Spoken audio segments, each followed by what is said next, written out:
नमस्कार दोस्तों। मैं मालिक समता संदेश यूट्यूब चैनल से हिम्मत सेठ बोल रहा हूँ। और आपका बहुत बहुत स्वागत है हमारे इस मंच पर। दोस्तों, ईरान और अमेरिका प्लस इसराइल का जो युद्ध है वो आज 26वें दिन में प्रवेश कर गया है।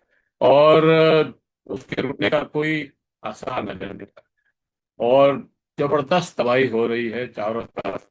अ, ईरान ईरान में तो जब इतनी ज्यादा तबाही हुई है कि कुछ बता नहीं सकते। और उतनी की उतनी इसराइल के यरूशलेम में और तेल अवीव में और हाइफा के पे इस तरह से ये बरसाए जा रहे हैं। मिसाइलें बरसाई जा रही है, बम फेंके जा रहे हैं। और उससे जो है वो विनाश हो रहा है। जो उसका कोई मतलब साफ नहीं है। आप गणना नहीं कर सकते किस तरह का विनाश हो रहा है। ईरान में भी पूरी तरह से हो रहा है। और यरूशलेम इसराइल में भी पूरी तरह से हो रहा है।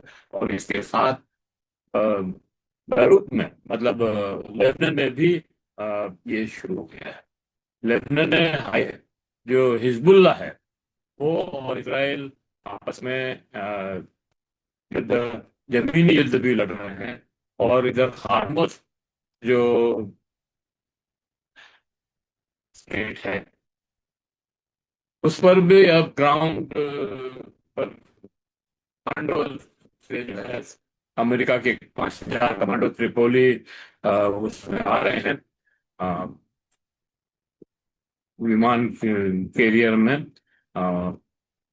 एयरक्राफ्ट कैरियर में उसको जो है वो भी वहां पर हॉर्मुज पर और ग्रास पर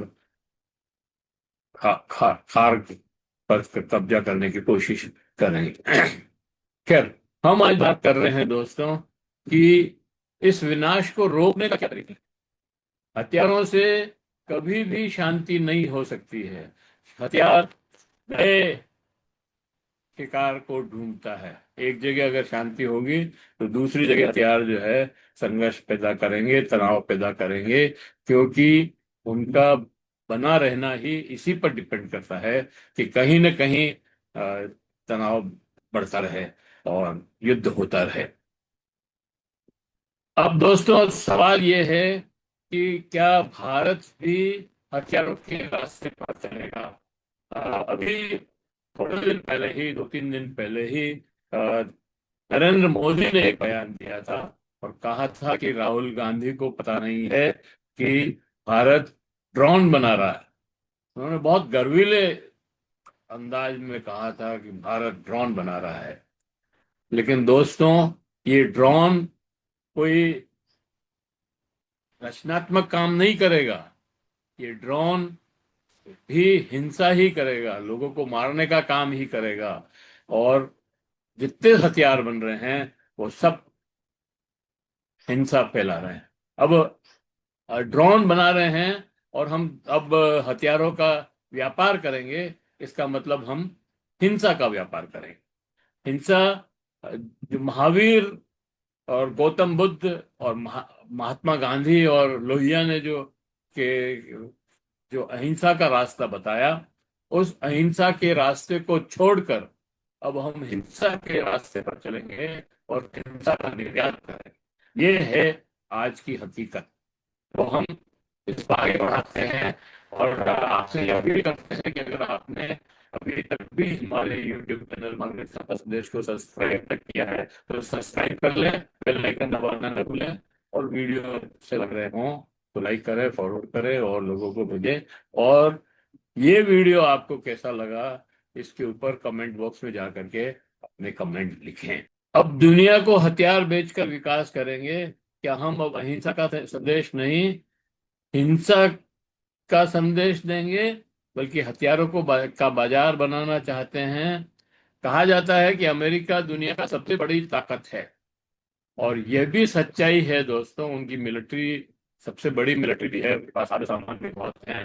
लेकिन यह भी सच्चाई है कि वह दुनिया का सबसे बड़ा हथियार बेचने वाला देश भी है।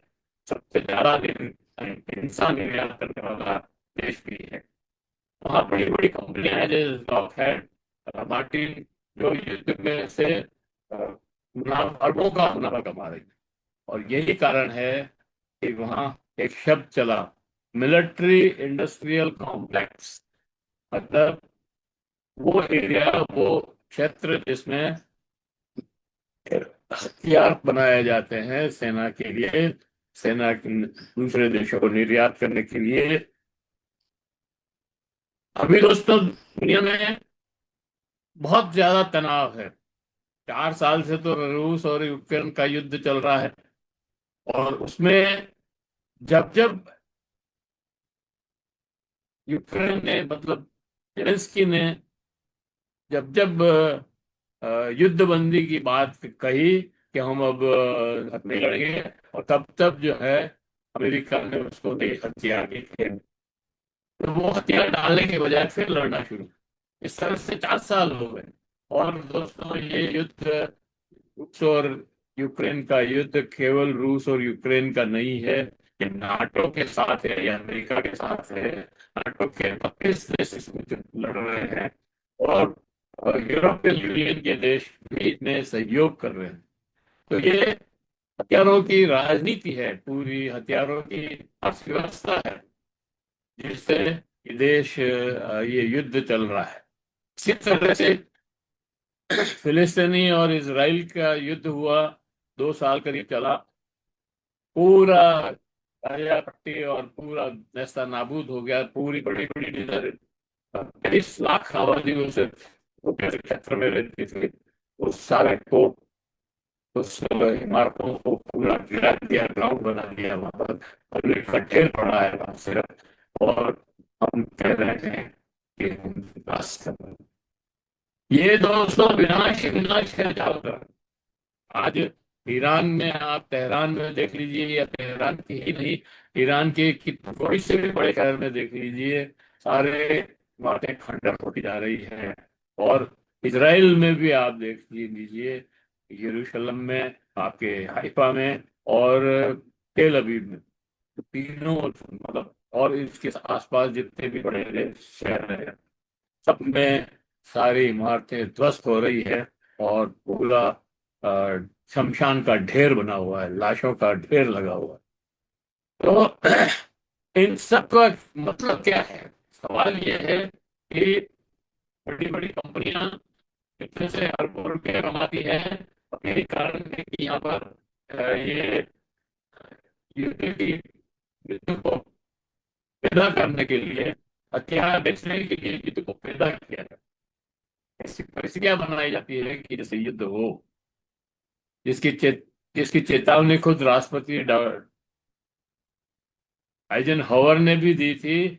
उन्होंने कहा था कि जब सरकार, सेना और कंपनियां मिल जाए तो युद्ध सिर्फ सुरक्षा नहीं, एक व्यापार बन जाता है। तो आज दोस्तों, हिंसा का निर्यात व्यापार है, और युद्ध एक व्यापार है। अब सवाल भारत का है दोस्तों। आज भारत भी कह रहा है कि हम हथियार बनाएंगे, हम निर्यात बढ़ाएंगे। लेकिन साथियों, एक बार ये रास्ता शुरू हुआ तो ये सिर्फ रक्षा तक सीमित नहीं रहेगा। ये धीरे धीरे मुनाफे का खेल बन जाएगा, जहाँ शांति नहीं, बाजार तय करेगा कि हथियार कौन है, कितने हथियार बनाएं, कौन खरीदेगा, किस किस को हम इंसान निर्यात करेंगे। राम मनोहर लोहिया ने चेतावनी दी थी, सत्ता और पूंजी का गठजोड़ समाज को गलत दिशा में ले जाता है। और हथियार उद्योग हम इस गठजोड़ का सबसे खतरनाक रूप, क्योंकि यहाँ मुनाफा तब बढ़ता है जब दुनिया में संघर्ष बढ़ता है।